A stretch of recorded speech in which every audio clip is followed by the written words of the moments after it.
بسم اللہ الرحمن الرحیم۔ اللہ سے پہلے کیا تھا؟ اللہ تعالیٰ کون ہے؟ اللہ تعالیٰ کی تخلیق کس نے کی؟ اللہ تعالیٰ فرماتے ہیں کہ میں تمہاری شاہ راگ سے بھی قریب ہوں۔ تو جب اللہ تعالیٰ ہمارے اتنے قریب ہیں تو ہمیں نظر کیوں نہیں آتے؟ اس کی کیا وجہ ہے؟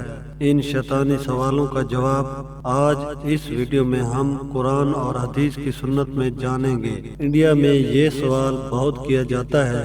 ناظرین، شیطان جو کہ انسان کا کھلا دشمن ہے اور کسی بھی طرح انسان کو اطمینان اور سکون سے نہیں رہنے دیتا، بلکہ اس کے ایمان اور یقین کے اعتبار سے اس کے دل میں وسوسے ڈالتا رہتا ہے۔ اس کی ہر طرح کوشش ہوتی ہے کہ انسان کو اس کے خالق کے بارے میں ورغلاتا رہوں، کہ اس کا سکون اور چین ترک کر دوں اور اس کو راہ راست سے دور کر دوں۔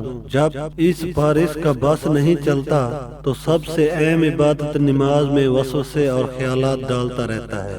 شیطانی وسوسوں میں سب سے اہم اور خطرناک وسوسہ یہ ہے کہ ساری کائنات کا خالق اللہ ہے۔ تو استغفر اللہ کا خالق کون ہے؟ جو کہ بعض کمزور دل انسانوں پر ان وسوسوں کا اس قدر اثر ہوتا ہے کہ وہ تنگی، بے چینی، حسرت، ندامت اور خوف اور دہشت کی وجہ سے پریشان رہتے ہیں۔ لہذا اس بات سے معلوم ہو گیا کہ یہ سب شیطانی وسوسوں کی وجہ سے ہوتا ہے، کیونکہ شیطان ہی یہ سوال انسان کے ذہن میں ڈالتا ہے۔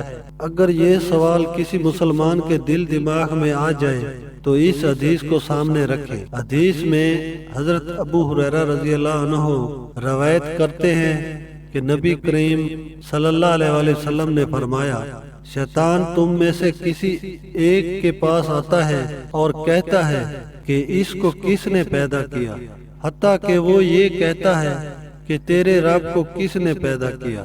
آپ صلی اللہ علیہ وآلہ وسلم نے فرمایا، آدمی جب یہاں تک پہنچ جائے تو وہ اللہ تعالیٰ کی پناہ مانگے اور رک جائے۔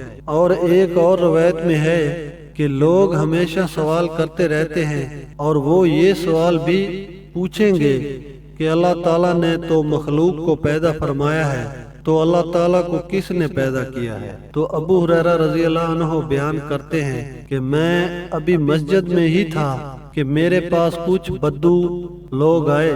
انہوں نے کہا کہ یہ لوگ تو اللہ تعالیٰ نے پیدا فرمائے ہیں، لیکن سوال یہ ہے کہ اللہ تعالیٰ کو کس نے پیدا فرمایا ہے؟ ابو ہریرہ رضی اللہ عنہ نے ہاتھ میں کنکریاں پکڑ کر کہا، یہاں سے کھڑے ہو جاؤ، میرے خلیل حضرت محمد صلی اللہ علیہ وآلہ وسلم نے بالکل سچ فرمایا ہے۔ بلکہ انس بن مالک رضی اللہ عنہ سے بھی روایت ہے کہ رسول اللہ صلی اللہ علیہ وآلہ وسلم نے فرمایا کہ آپ کی امت کے لوگ ہمیشہ یہ سوال کرتے رہیں گے کہ یہ کیا ہے، کہ اس مخلوق کو تو اللہ نے پیدا فرمایا ہے، تو اللہ تعالیٰ کو کس نے پیدا کیا ہے؟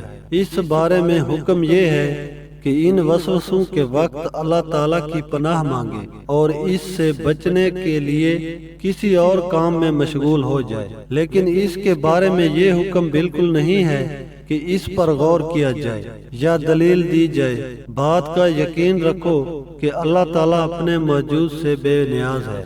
ایک ضروری امر ہے جس میں کسی قسم کے مناظر کی کوئی گنجائش نہیں، اور پھر اس مسئلے میں زیادہ سوچ بچار کرنے سے انسان کی حیرت میں اضافہ ہوگا، اور جس حال میں یہ ہو وہ اللہ تعالیٰ کی طرف رجوع کرے اور شیطان سے پناہ مانگے اور اللہ تعالیٰ سے وابستگی اختیار کرے۔ اگر کوئی کافر یا مشرک یہ کہے کہ ہر چیز کو پیدا کرنے والا اللہ تعالیٰ ہے، تو اللہ تعالیٰ کو پیدا کرنے والا کون ہے؟ ایسے لوگوں کے سوالوں کا کوئی جواب نہیں، کیونکہ یہ قرآن اور سنت کو مانتے ہی کب ہیں۔ دوستو، اگر کوئی شخص یہ سوال کرے کہ اللہ تعالیٰ کہاں ہے تو اس کو جواب دینا چاہیے کہ اللہ تعالیٰ بغیر مکان کے موجود ہے۔ یہ تعبیر اہل علم حضرات کی ہے۔ اللہ تعالیٰ حاضر و ناظر ہے۔ اللہ تعالیٰ ہر جگہ موجود ہے۔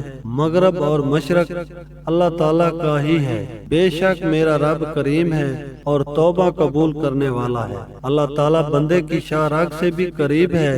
اللہ تعالیٰ قرآن مجید میں ارشاد فرماتے ہیں کہ تم سے زیادہ ہم اس کے قریب ہوتے ہیں، لیکن تم دیکھتے نہیں۔ تم جہاں کہیں ہو اور اللہ تعالیٰ تمہارے ساتھ ہے، اور جو کچھ تم کرتے ہو اللہ تعالیٰ اس کو دیکھ رہا ہے۔ بس اللہ تعالیٰ سے دعا ہے کہ تمام مسلمانوں کو دین کے علم کی سمجھ عطا فرمائے اور مسلمانوں کو دین اسلام پر ثابت قدم رہنے کی توفیق عطا فرمائے، اور ہم مسلمانوں کو فتنوں، شیاطین، جن و انس کے وسوسوں سے محفوظ رکھے، آمین۔